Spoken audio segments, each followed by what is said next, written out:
তুরস্ক আজারবাইজানে ভ্রমণ বাতিল করেছে ভারতীয়রা।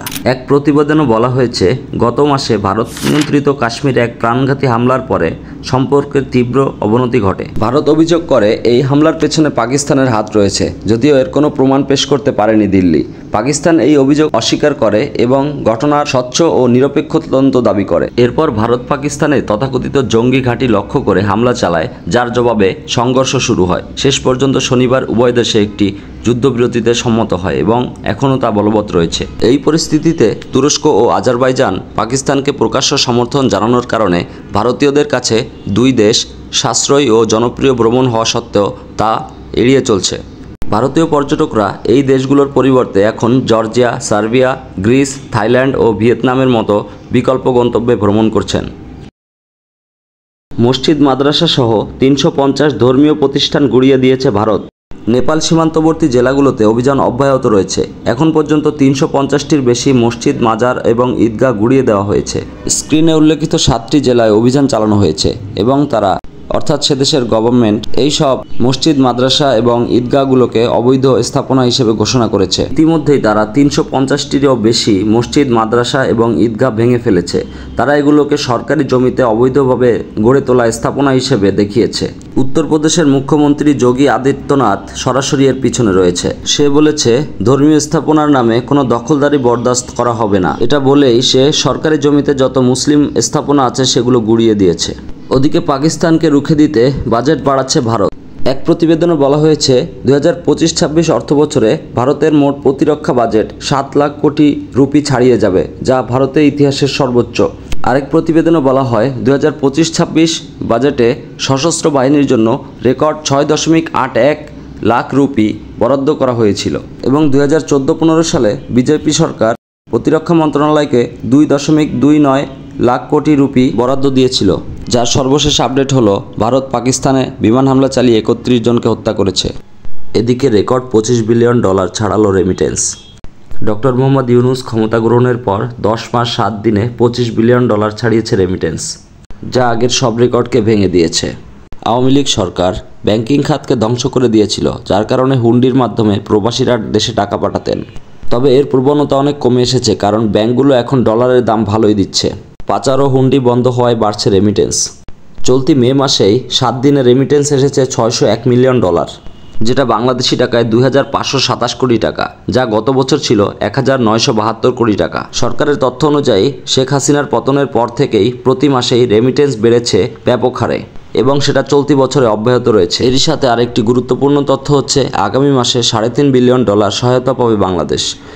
বাংলাদেশ ব্যাংকের গভর্নর বলেছেন, আন্তর্জাতিক মুদ্রা তহবিল IMF থেকে $1.3 বিলিয়ন পাচ্ছে বাংলাদেশ। একই মাসে বিশ্বব্যাংক, Asian development bank, JICA, AIIB এবং ওপেক থেকে $2.20 বিলিয়ন ঋণ পাবে বাংলাদেশ। এতে বাংলাদেশের অর্থনীতি শক্তিশালী হবে এবং রিজার্ভ সক্ষমতা বাড়বে। মিস্টার মনসুর আরও বলেন, এখন থেকে বাংলাদেশের নিজেদের নিয়ম অনুযায়ী ডলারের রেট কমবে বা বাড়বে। অন্যদিকে শুল্ক সমস্যায়ও প্রতিযোগিতা থাকবে বাংলাদেশের তৈরি পোশাক। মার্কিন শুল্ক এবং অন্যান্য বৈশ্বিক বাণিজ্যে অস্থিরতা থাকা সত্ত্বেও বাংলাদেশ আন্তর্জাতিক ডেনিম বাজারে প্রতিযোগিতায় থাকবে, এমনটাই সাংবাদিকদের জানিয়েছেন মার্কিন পোশাক রপ্তানিকারক প্রতিষ্ঠানগুলো। আমরা সব বাঙালিরাই জানি, যুক্তরাষ্ট্রের বাজারে বাংলাদেশের পোশাকের একটি ভালো চাহিদা রয়েছে। সুতরাং এই পোশাক শিল্পটিকে ভারত নষ্ট করে দিতে চেয়েছিল, কিন্তু তার হয়ে উঠছে না। এছাড়া বাংলাদেশের তৈরি পোশাক চীন, ভিয়েতনাম এবং ভারত থেকে তুলনামূলক সস্তা, অর্থাৎ অপেক্ষাকৃত কম মূল্যে বাংলাদেশের পোশাক তারা যুক্তরাষ্ট্রে কিংবা ইউরোপে রপ্তানি করে থাকে।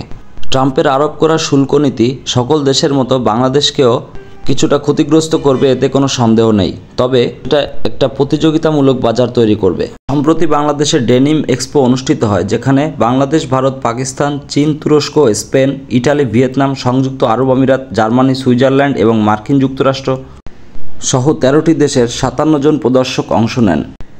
ফারাক্কার কারণে বরেন্দ্র অঞ্চল কারবালায় পরিণত হয়েছে, বলেছেন মৎস্য ও প্রাণী সম্পদ উপদেষ্টা ফরিদা আক্তার। তিনি আরও বলেছেন, আমরা ভারতের সঙ্গে চুক্তি নবায়ন করব। এর ব্যত্যয় হলে আমরা আদালত পর্যন্ত যাব। ভারতের উত্তর এবং উত্তর পূর্বাঞ্চলের যতগুলো নদী আছে সবগুলোর মিলনায়তন এবং পতিতস্থল হচ্ছে বাংলাদেশের বঙ্গোপসাগর, অর্থাৎ বাংলাদেশের উজানে ভারত থাকায় ভারত বাদ দিয়ে নদীগুলোর পানিকে বন্ধ করে দেয়। বর্ষার মৌসুমে এবং গরমকালে সেটিকে আটকিয়ে রেখে তারা চাষাবাদ করার চেষ্টা করে। এর ফলে বাংলাদেশের উত্তরাঞ্চলে নেমে আসে খরা এবং ভয়ঙ্কর সব প্রাকৃতিক দুর্যোগ। চাষাবাদ এবং কৃষিকাজ ক্ষতিগ্রস্ত হয় এবং বাংলাদেশের উত্তরবঙ্গের মানুষের জীবনে নেমে আসে এক অমানিসের অন্ধকার। যারা গরমকালে পানি পান না খাওয়ার জন্য, সেচের জন্য অথবা গবাদি পশু পালন করার জন্য, তারাই আবার বর্ষাকালে ভারত বাঁধ খুলে দেওয়ার কারণে সেই বন্যার জলে ভেসে তলিয়ে যান এবং ধ্বংস হয়ে যায় তাদের সহায় সম্পত্তি।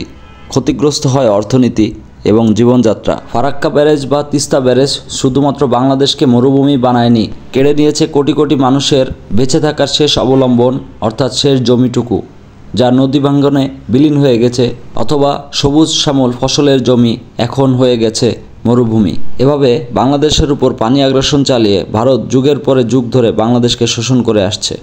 সম্প্রতি ভারত আরও একটি নতুন আগ্রাসন শুরু করেছে, সেটি হচ্ছে বাংলাদেশের যে সীমান্তবর্তী অঞ্চলগুলো রয়েছে সেখানে কিছু কিছু জমি যেগুলো বাংলাদেশের অংশে, সেখান থেকে মূল্যবান ভূখণ্ডগুলো তাদের বলে দাবি করছে এবং তারা জাল নথিপত্র তৈরি করেছে এবং এটাও দাবি করেছে যে শেখ হাসিনার আমলে তারা নাকি ভারতের সাথে ছিটমহল বিনিময়ে বাংলাদেশের এই ভূখণ্ড তারা পেয়েছে। এটা ভারতের নতুন ভূমি আগ্রাসন, যেটার বিরুদ্ধে সবাইকে সোচ্চার হতে হবে। বাংলাদেশের সাথে সরাসরি মোদি কোনো ধরনের আগ্রাসনে না জড়ালেও তারা গোপনে বাংলাদেশের বিরুদ্ধে এই ষড়যন্ত্রগুলো এবং আগ্রাসনগুলো চালিয়ে যাচ্ছে। সুতরাং একজন বাঙালি হিসেবে অবশ্যই ভারতের সব রকম আগ্রাসনের বিরুদ্ধে সোচ্চার হতে হবে এবং সজাগ দৃষ্টি রাখতে হবে যেন এই স্বাধীন বাংলায় কখনোই ভারতের থাবা আর না পড়তে পারে। সীমান্ত হত্যা, সীমান্তে ভূমি দখল এবং পানির ন্যায্য হিস্সা না দেওয়ার কারণে ভারত বাংলাদেশের চিরশত্রু হিসেবে বিবেচিত হয়েছে। সুতরাং ভারতকে শত্রু রাষ্ট্র ঘোষণা দিয়ে এখনই পদক্ষেপ নেওয়া উচিত। আর ভারত হচ্ছে এমনই একটি রাষ্ট্র যা বাংলাদেশ এবং পাকিস্তানের জন্মের শত্রু এবং তাদের শত্রুতার ফলেই এই দুই রাষ্ট্রের জন্ম হয়েছিল। কারণ এই হিন্দুত্ববাদ ভারতের পদতল থেকে মুসলমানরা যখন বেরিয়ে এসে নিজেদের দেশ দাবি করেছিল, তখনই পাকিস্তান এবং বাংলাদেশের মতো দুইটি মুসলিম দেশের জন্ম হয়। আর সেই মুসলিম দেশ বাংলাদেশকে বর্তমানে নাস্তিক, মুরতাদ এবং ধর্মনিরপেক্ষতার আড়ালে ভারত সম্পূর্ণভাবে এদেশের আদর্শ এবং সংস্কৃতি ধ্বংস করার চেষ্টা করছে। সুতরাং সবাইকে আহ্বান জানাচ্ছি, একতাবদ্ধ থাকুন এবং ভারতীয় আগ্রাসনের বিরুদ্ধে রুখে দাঁড়ান। ভিডিওটি ভালো লাগলে একটি লাইক দিয়ে চ্যানেলটিকে সাবস্ক্রাইব করে সঙ্গেই থাকবেন। দেশকে ভালোবাসুন, দেশের মানুষকে ভালোবাসুন, নামাজ আদায় করুন এবং জাকাত দিন এবং আপনার আশপাশে ঘটে চলা অন্যায় অপরাধের বিরুদ্ধে আওয়াজ তুলুন এবং প্রতিরোধ হয়ে দাঁড়ান। তাহলেই হিন্দুয়ানি কালচার, হিন্দুত্ববাদ আপনার ভিতরে মাথাচাড়া দিয়ে উঠতে পারবে না। সবাই ভালো থাকবেন। আল্লাহ হাফেজ।